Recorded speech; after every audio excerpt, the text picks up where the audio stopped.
The concept of the human soul. A comparative study between Islamic thought and Western philosophy, idealist and materialist branches. The human soul is among the deepest and most complex issues that have preoccupied human thought throughout the ages, forming a fundamental mehwar axis in various religions and philosophies. Perceptions regarding its essence, functions, and destiny have varied across civilizations and cultures, enriching the discussion surrounding this pivotal concept.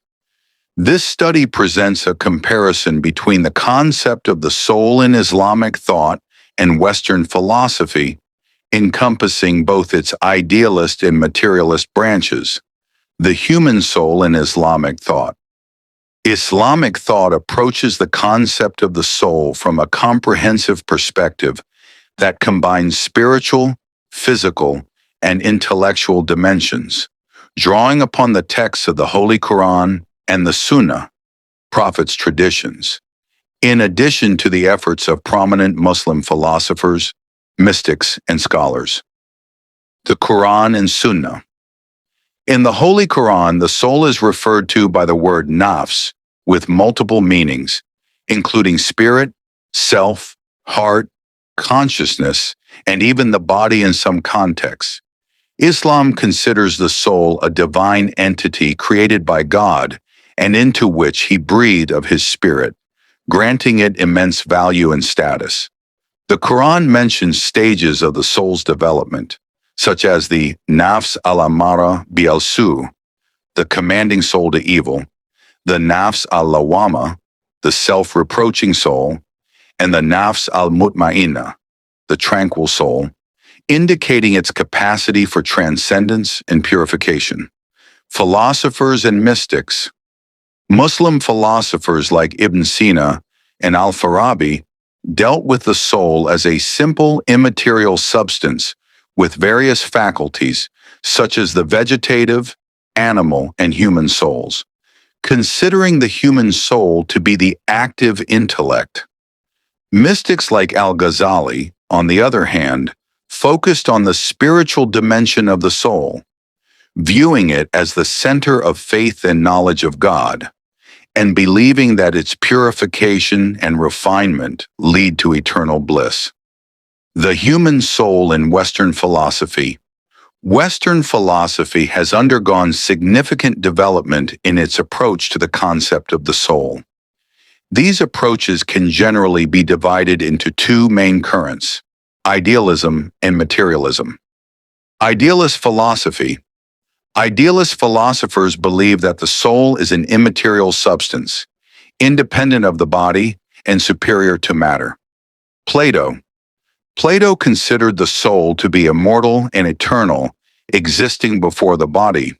It is divided into three parts: the rationale, which seeks wisdom, the spirited, which seeks courage, and the appetitive, which seeks pleasures. Plato believed that the soul yearns to return to the world of forms and that the body is a prison for it. Descartes.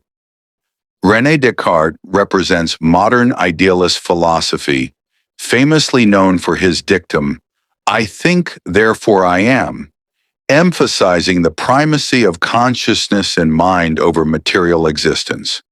Descartes viewed the soul as a thinking substance, res cogitans, that is entirely distinct from the extended body, res extensa, and he posited that their interaction occurs in the pineal gland. Materialist philosophy. In contrast to idealism, materialist philosophy holds that the soul is merely a product of the physical and chemical processes of the brain, and it has no existence as an entity independent of the body.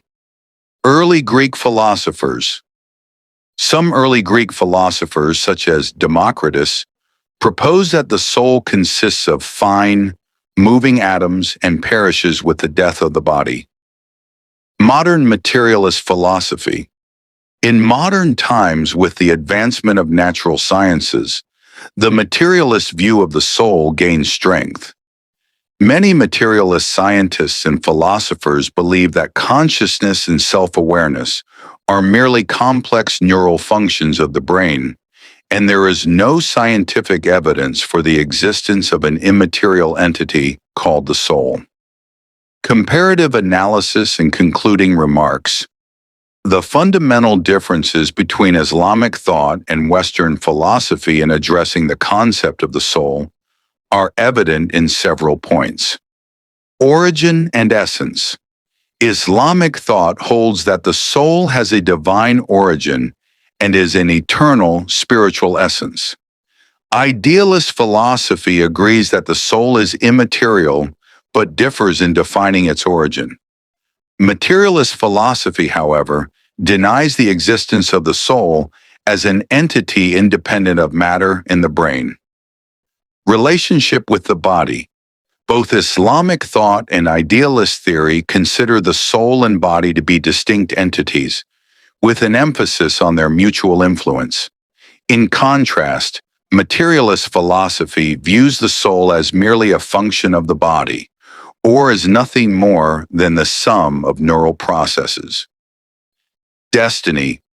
Islamic thought believes in the immortality of the soul and in an afterlife where the soul receives its reward or punishment.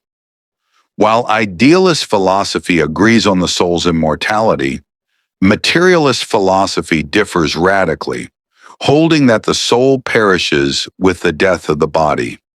In conclusion, the concept of the human soul represents a point of convergence and divergence among different intellectual frameworks. While Islamic thought and the idealist perspective view the soul as an eternal spiritual essence that bestows dignity and meaning upon humanity, materialist philosophy offers a different interpretation that focuses on the material and biological aspects.